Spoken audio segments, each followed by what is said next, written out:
dans tes instants, Seigneur. Seigneur éternel, nous te rendons grâce, te bénissons, parce que tu nous donnes la capacité et le privilège de pouvoir nous réunir librement pour écouter ta parole, pour recevoir cette nourriture céleste que tu as mis en réserve pour nous. Seigneur, nous te prions pour que nos cœurs soient disposés à la recevoir, qu'elle puisse porter du fruit à ta gloire, Père, et que nous puissions croître en toi. Te prions, Seigneur, d'être avec tous nos frères qui n'ont pas ce privilège et qui sont persécutés à cause de leur foi, qui sont torturés, emprisonnés, mis à mort, Seigneur, parce qu'ils sont fidèles à Jésus-Christ. Te prions, Seigneur, de les délivrer si c'est ta volonté et si l'ultime doit arriver, alors que ton esprit les assiste et les garde, afin que tu puisses les recevoir auprès de toi et leur réserver la couronne de victoire, Père. Nous allons te prier pour Israël, pour la paix de Jérusalem, comme nous le commande ta parole. Si j'oublie Jérusalem, que ma droite se dessèche. Priez pour Jérusalem, vous qui aimez son peuple. Seigneur, nous prions pour la paix de Jérusalem, pour l'avènement de ton royaume. Et de la paix de Jérusalem, cette paix s'étendra sur le monde entier, dans le règne de notre Messie. Amen. Seigneur, te prions pour Israël, te prions pour tous les Juifs qui sont persécutés, qui sont maintenant à nouveau confrontés à l'antisémitisme. Te demandons, Seigneur, de les garder, de les protéger et de nous donner la possibilité d'être à côté d'eux, un soutien, un support. Et Seigneur, si c'est ta volonté que ce soit de manière concrète et pratique, mais qu'ils puissent voir en nous, non pas des ennemis, mais des frères qui veulent les soutenir, au nom de Jésus-Christ. Amen. T'as une petite bête sur le col. Non, c'est le micro. Si, c'était une bête. Oui, c'est une petite bête. J'aime pas les petites bêtes. Mais si elle veut me manger, elle a du boulot. Ouais. Je vous invite à ouvrir vos Bibles dans l'Épître de Paul aux Éphésiens, au chapitre 4, et on va lire à partir du verset 20. Éphésiens 4, verset 20. Mais vous, ce n'est pas ce que vous avez appris du Messie. Si vous vous êtes attaché à l'écouter, et si vous avez reçu son enseignement, vous avez donc compris, car ce que est en Yeshua est la vérité. Vous devez donc vous débarrasser de la vieille nature, eu égard à votre conduite passée, car votre vieille nature est corrompue par des désirs trompeurs. Laissez-vous donc renouveler dans votre esprit et votre entendement, et revêtez-vous de cette nouvelle nature créée pour être sanctifiée par Dieu, et qui s'exprime dans la justice et la sainteté que produit la vérité. Par conséquent, rejetant le mensonge, que chacun parle en vérité avec son prochain, car nous sommes tous intimement liés les uns aux autres, comme les membres d'un seul corps. Emportez-vous, ou quand vous vous emportez, ne péchez pas, que le soleil ne se couche pas avant que vous n'ayez réglé ce qui a provoqué votre colère. Sinon, vous laissez le champ libre à l'ennemi. Que le voleur cesse de voler, et qu'il se mette à travailler de ses propres mains pour gagner honnêtement sa vie. Il pourra ainsi partager son travail avec les nécessiteux. Qu'aucune parole mauvaise ne sorte de votre bouche, seulement des paroles servant à l'édification. Des paroles qui feront du bien à ceux qui les entendent. N'affligez pas le Saint-Esprit, la Roi Kodesh de Dieu, car par son sceau, il a fait de vous sa propriété jusqu'au jour final de la rédemption. Chassez toute amertume, emportement, colère, autoritarisme et calomnie, ainsi que toute malveillance. Mais soyez bons les uns envers les autres, compatissants, et pardonnez-vous mutuellement, comme Dieu vous a aussi pardonné dans le Messie. On arrêtera là pour l'instant notre lecture. Les chrétiens sont souvent confrontés à deux éléments, au moins deux choses, qui sont mal comprises. Et comme il n'y a pas une vision claire de cela, ils se font tromper par l'ennemi. La première des choses, c'est ce dont nous parle ce texte, la chair. La nature charnelle doit être crucifiée, et notre âme qui est habituée à être soumise à cette nature charnelle va produire les fruits de cette nature. Et là on la voit, colère, animosité, calomnie. La lachon hara, la langue méchante, est la première chose qui s'est passée dans la création, qui était contre Dieu. Dieu a-t-il réellement dit? Et donc, on voit bien que le péché est entré dans le monde par la langue méchante. Et en se soumettant à la langue méchante, évidemment, elle produit des fruits. Elle produit des fruits qui, au début, on est là, on va faire de la calomnie, même on va rapporter des ragots, même s'ils sont vrais. Le but, c'est quoi? C'est pas l'édification de la personne, c'est la destruction de la personne. Et on voit avec Caïn que, arrivé à son apogée, la Lachonara produit le meurtre. Donc on est vraiment dans quelque chose d'extrêmement grave. Et vous voyez que la colère nous ouvre un accès au diable. Et c'est là où il y a un combat qu'il faut bien déterminer et qu'il nous faut bien comprendre. Parce qu'il y a des moments, on va se dire c'est l'ennemi. C'est une attaque de l'ennemi. Elle vient de l'extérieur. Et on ne comprend pas qu'en fait, c'est simplement notre chair qui n'est pas crucifiée. Alors on va peut-être faire un combat spirituel pour être délivré d'une tentation, délivré d'une, je sais pas, d'une œuvre démoniaque, alors que c'est simplement nous qui refusons que la chair soit crucifiée et demeure crucifiée. Et là, ce n'est pas la question de dire « Seigneur, je prends autorité pour que ». Non, c'est « Seigneur, j'accepte la sentence que tu as établie sur ma vie, c'est la mort à moi-même ». Et si on essaie de lutter contre l'ennemi alors que c'est notre chair qui doit rester crucifiée, c'est un combat qui est vain. Et on pourra prier, on pourra prendre toute l'autorité que vous voulez du monde entier, de toute l'éternité, si vous voulez, il n'y aura rien. Parce que c'est simplement un acte de volonté de notre part qui fait dire, oui, aujourd'hui, je prends la décision que ma chair reste crucifiée. J'accepte pas ça dans ma vie. Maintenant, quand une chair ne reste pas sur sa croix, quand notre âme, qui est habituée à produire les sentiments, les émotions de notre nature charnelle, il y a des moments, la colère arrive. Alors il peut y avoir une colère venant de Dieu, une irritation venant de Dieu. Mais regardez, on a un exemple concret avec Jésus. Il voit les vendeurs du temple, et ce n'est pas quelque chose d'explosif.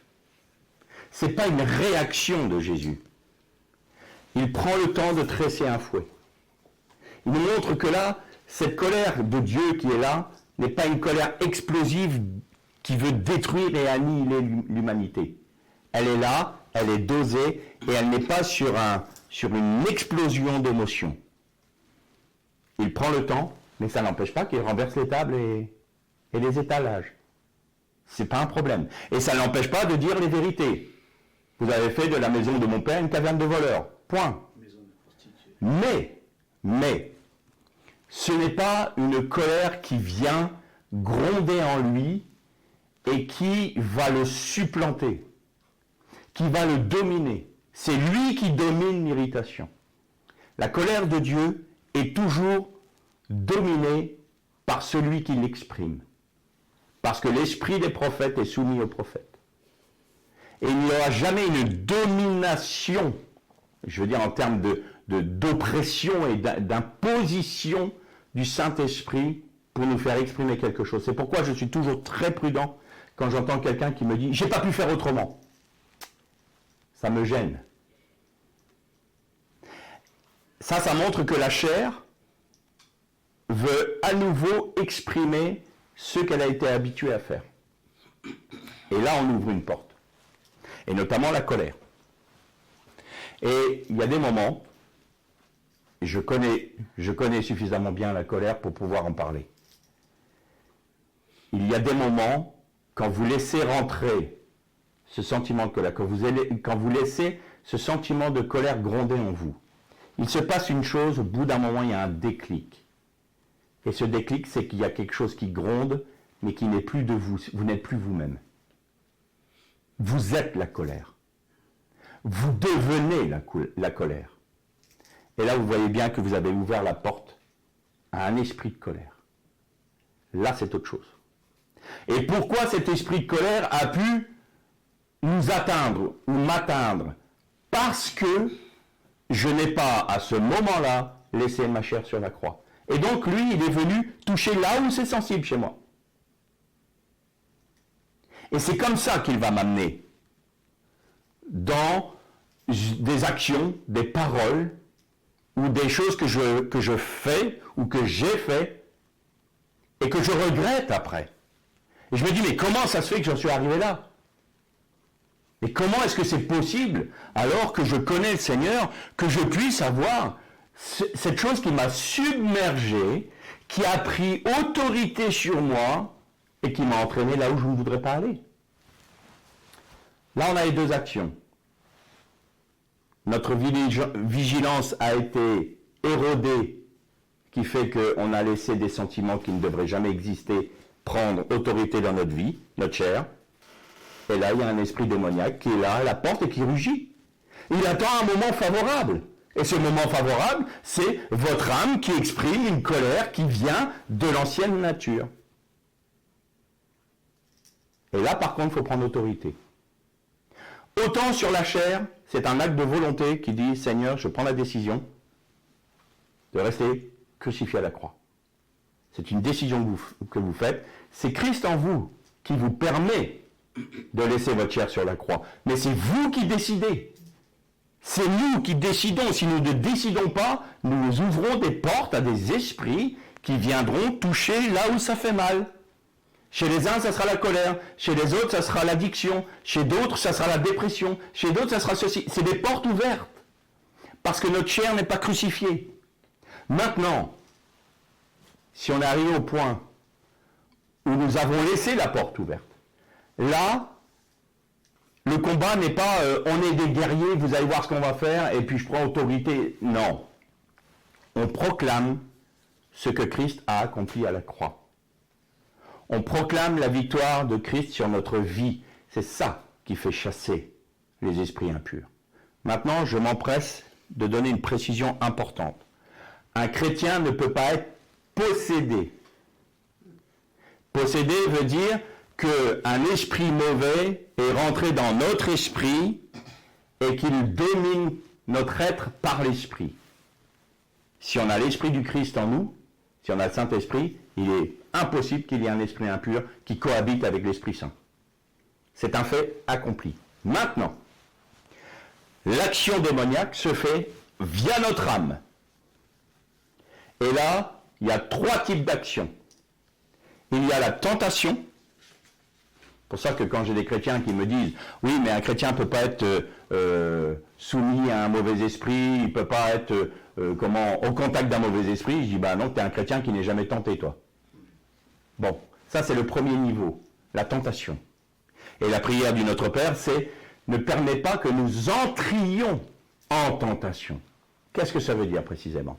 Eh bien, il y a la tentation qui vient de l'extérieur, qui vient toucher évidemment quelque chose qui nous plaît, de notre d'ancienne nature. Hein, on n'attrape pas des mouches avec du vinaigre. Et donc, ça va venir à nous. Soit on rejette au nom de Jésus cette pensée de tentation. Non, Seigneur, je refuse. Je la refuse. Je suis mort à la croix. Mon ancienne nature est morte, c'est terminé, je ne veux pas. Auquel cas, voilà, c'est le Sadhu Sudarsin qui disait on ne peut pas empêcher les oiseaux du ciel de voler au-dessus de nos têtes, mais on peut les empêcher d'y faire leur nid. Donc si on accueille la pensée de la tentation, si on accueille la tentation, qu'on nourrit la tentation, on rentre en tentation. C'est-à-dire qu'on rentre dedans. Et là, elle produit son effet. Et nous ne serons pas vainqueurs. Pourquoi? Parce qu'il y a une loi du Seigneur qui veut que nous soyons avec un libre arbitre et qui dit, c'est très simple, tu l'accueilles, tu le veux, tu as les conséquences de ce que tu veux. Il est très logique. Hein. Quand l'homme et la femme ont péché, eh bien, le Seigneur c'est pas un jugement de malédiction qu'il a donné, il a énoncé un fait. Tes souffrances augmenteront, tu auras ton pain à la sueur de ton front, je vais limiter la production de la terre. C'est pas parce que Dieu veut te punir, c'est les conséquences de ton choix. Je disais à Évreux que la nourriture du serpent, c'est la poussière du sol. Mais nous sommes faits de quoi, nous? Si nous sommes hors de Christ, nous sommes la nourriture du serpent. Et on voit bien que l'humanité est la nourriture du serpent, il en fait ce qu'il veut. Et quand nous sommes en train d'exprimer dans la communion fraternelle, dans l'Église, les sentiments qui viennent du jardin d'Éden, de la Lachon Hara, avec la calomnie, la médisance, l'envie, les mauvais désirs, les mauvais penchants, on exprime quoi en fait? On se met en pâture au serpent ancien. Et on se laisse dévorer par lui. Et lui ne nous lâchera pas. Donc tentation pour commencer. Ensuite, ça sera l'oppression. Là, on passe à un degré supérieur. Toujours sur notre âme. C'est-à-dire qu'il va venir pour opprimer l'âme. Accusation, dépression, colère, division, querelle. Je vous opprime, je vous oppresse. Ça, c'est l'impie aussi. Ça, c'est le pharaon. Et le dernier stade avant la possession, c'est l'obsession. C'est des pensées, c'est des choses qui vous obsèdent. Vous ne pouvez pas. Là, il faut une délivrance.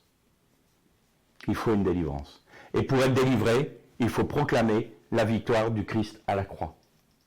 Mais qu'on prenne bien garde.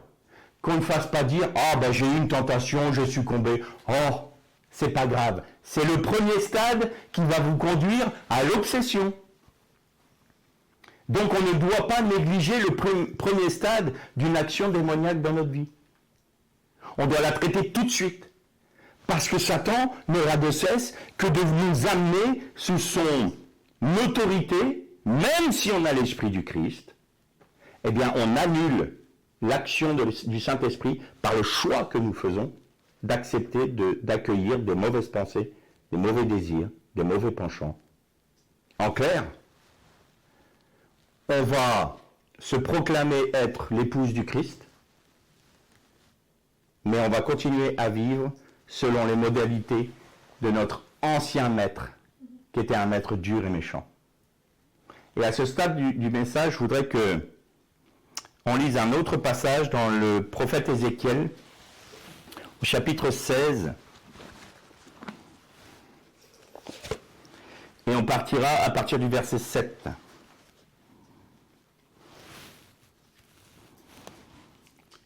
Je te multiplierai comme les plantes qui croissent dans les champs.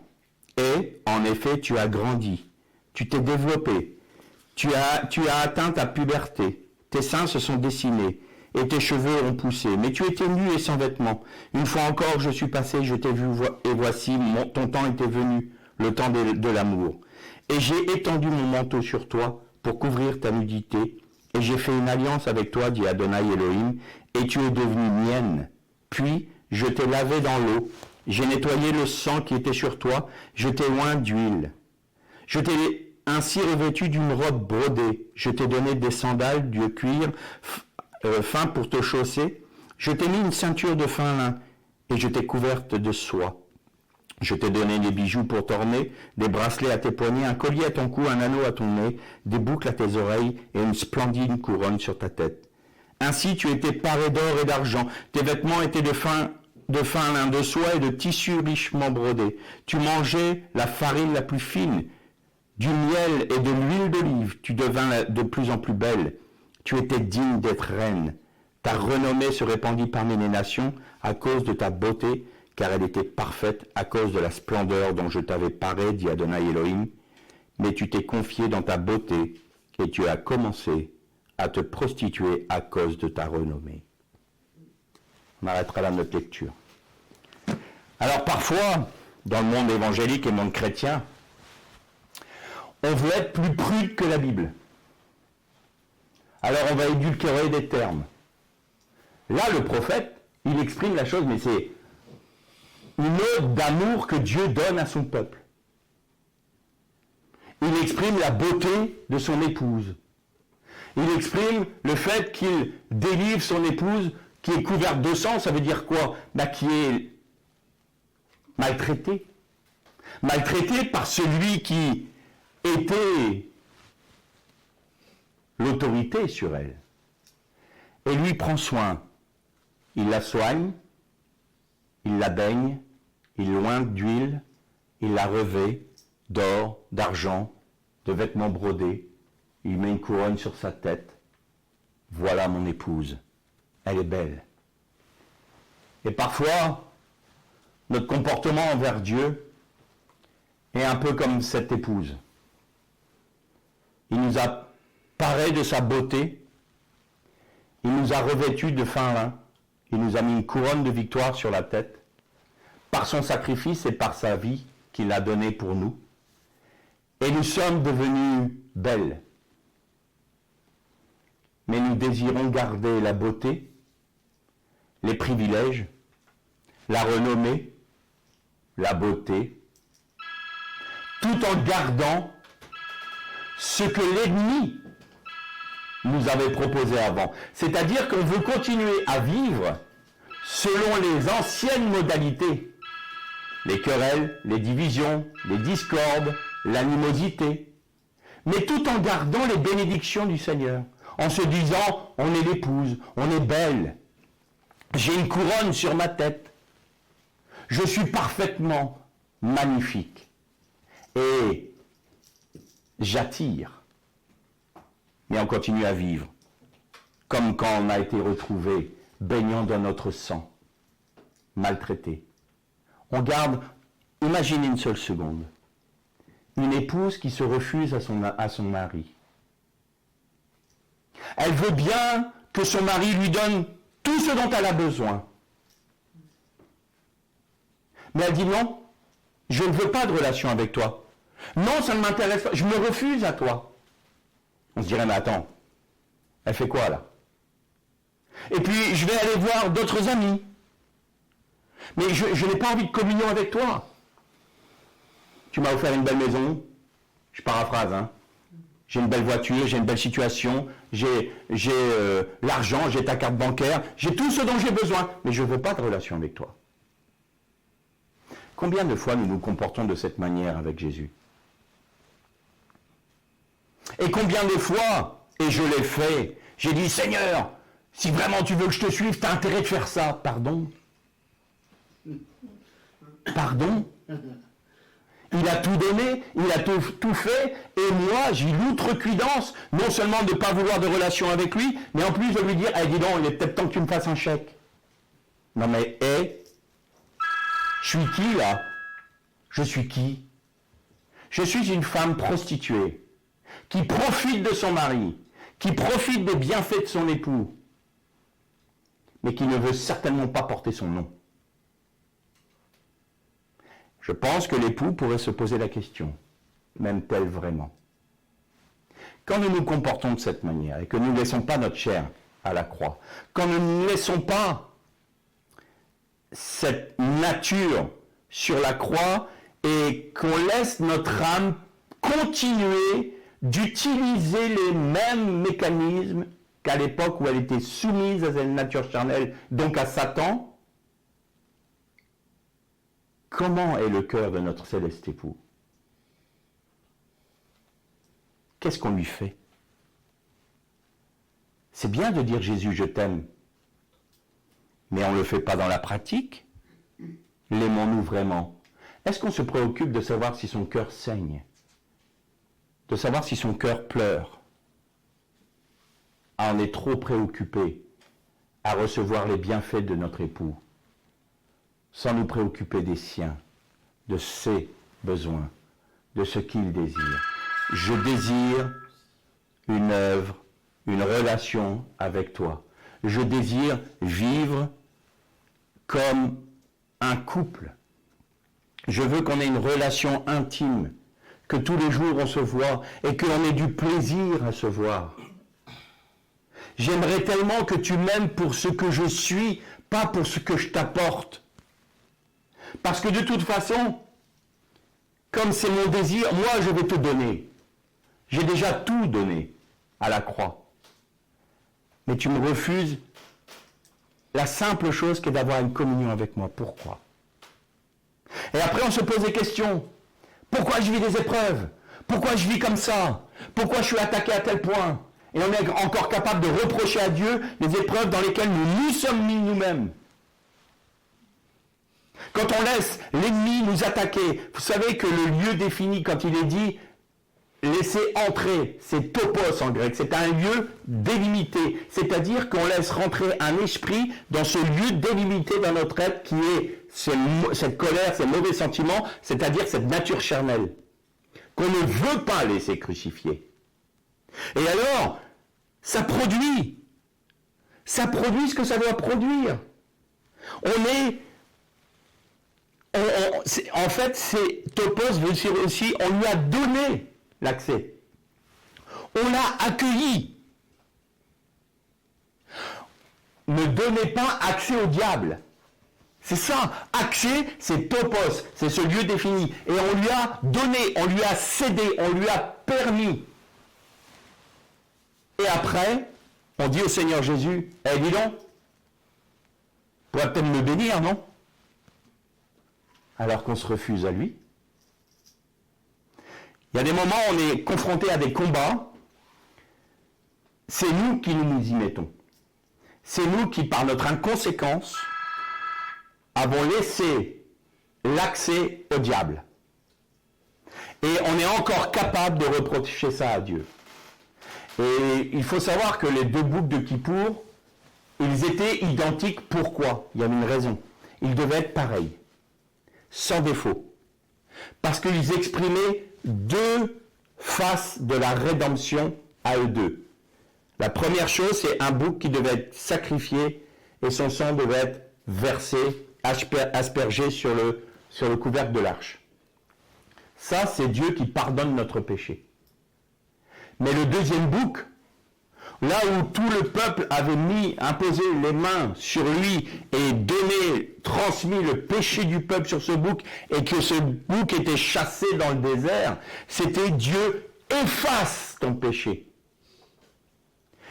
Il y a la notion de laver en frottant pour faire disparaître la tache. Et c'est pour ça que le vêtement de laine, enfin le morceau de tissu de laine qui était rouge cramoisi devenait blanc comme la neige. Ça, c'est le prophète qui a dit, je rendrai ton péché qui est comme le cramoisi, blanc comme la neige. Et c'était ça, j'ai frotté ton péché jusqu'à l'oublier. Et on se laisse berner par l'ennemi qui nous rappelle notre péché. Et on l'accueille à nouveau.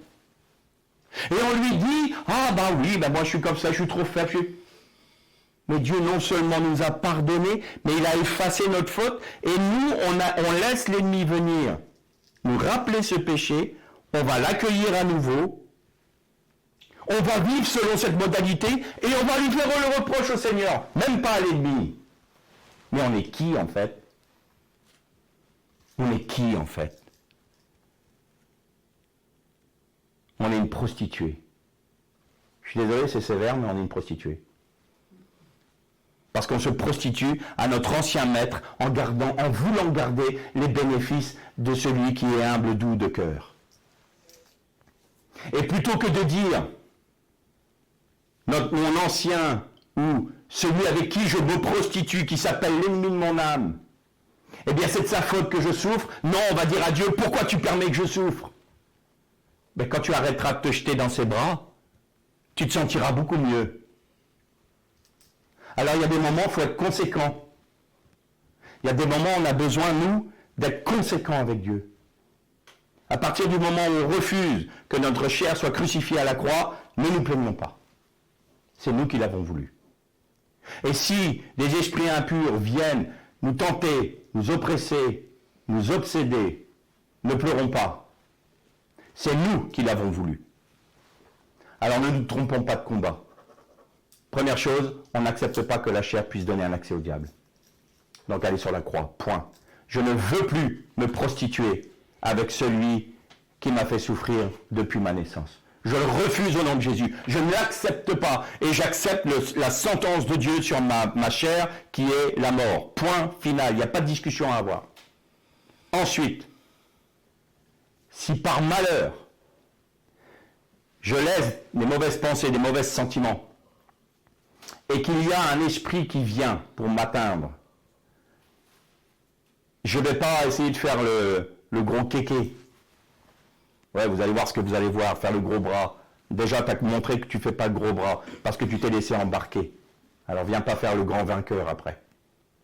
on proclame la victoire de Jésus sur notre vie. Seigneur, donne-moi la parole que je proclame.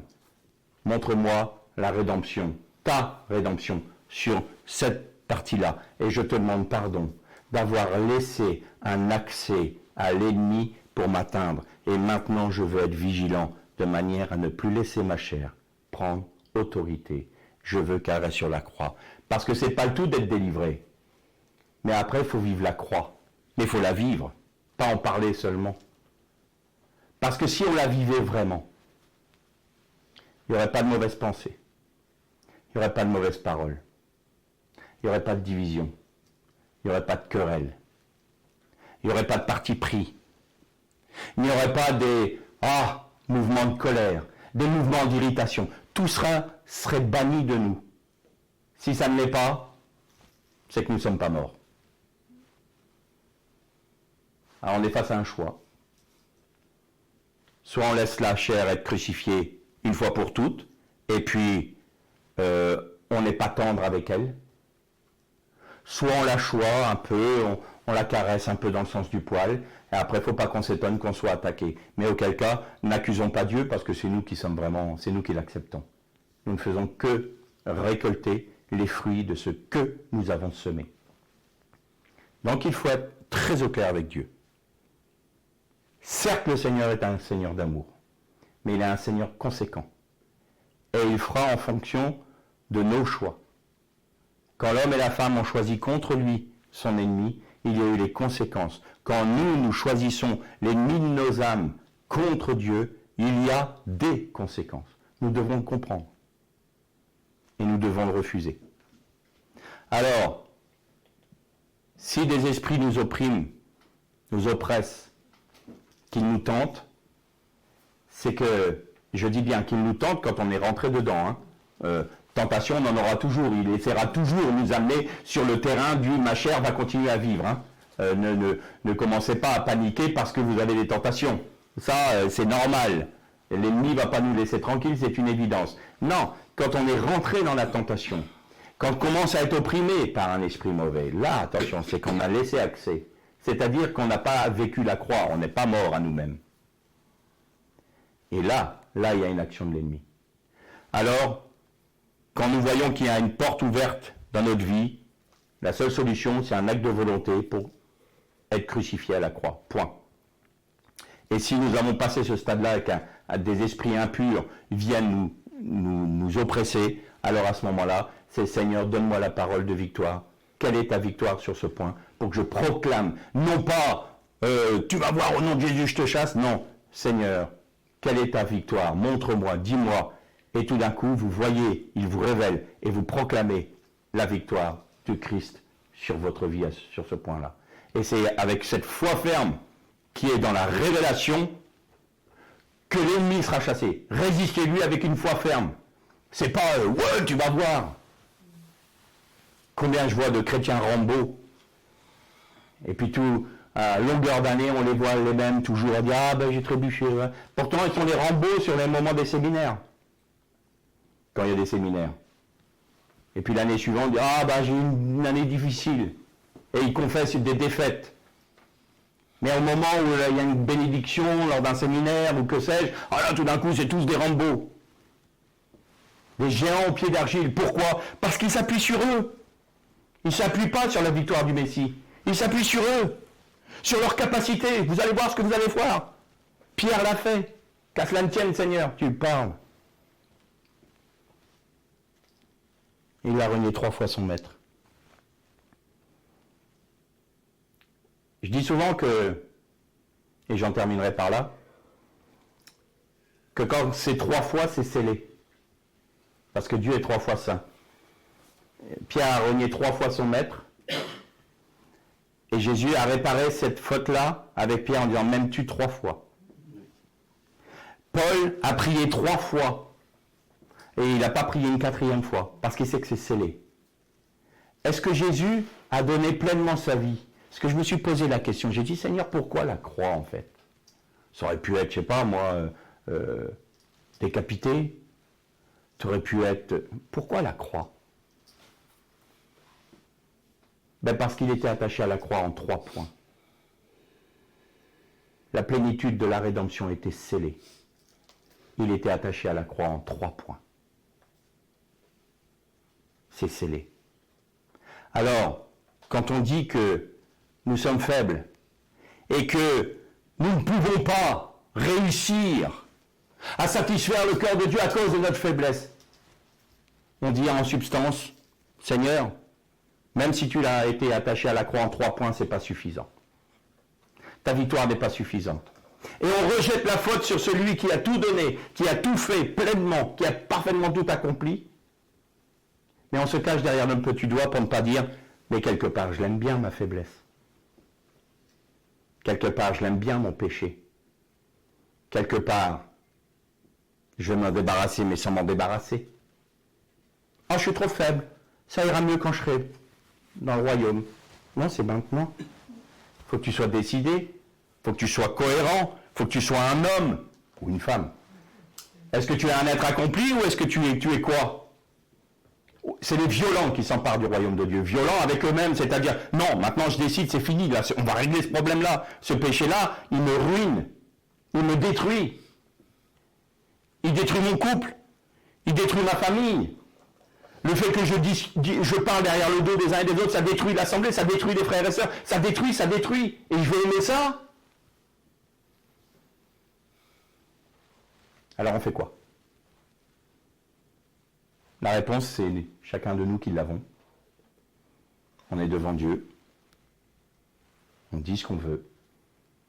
Mais on vivra selon ce qu'on a décidé.